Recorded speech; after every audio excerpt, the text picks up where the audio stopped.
with adrenaline is being injected on the nasal bone, and this will be done on both sides.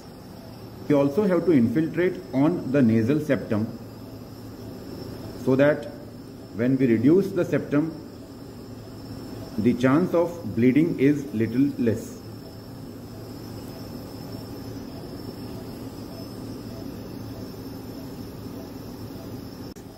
This ribbon gauze, which is soaked in saline and adrenaline, the purpose remains the same, to keep the nose decongested.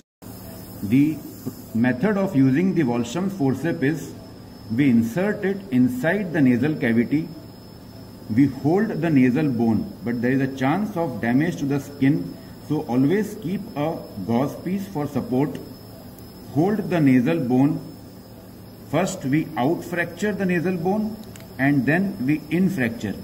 This is what we have done for the left side nasal bone. Similarly, we insert the Walsham on the right side, hold the right nasal bone, out fracture it and in fracture. We should be able to hear the sound of disimpaction of the fracture.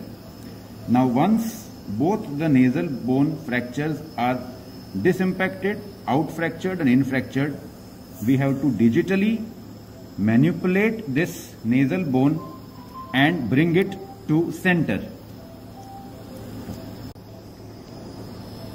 Now after reducing the fractured nasal bone, we have to reduce the septal fracture, whereby we take this Ashe's forceps, insert it inside the nose, we press the septum and elevate it. This will help to disimpact the septum.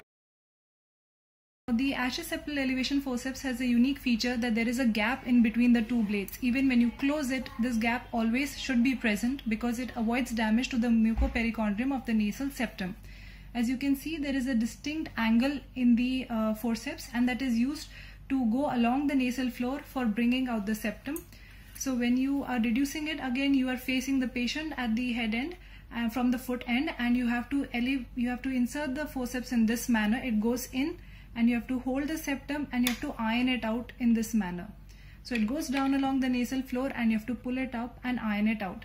So after reducing the lateral nasal wall, then comes the ironing out of the septum as the last step.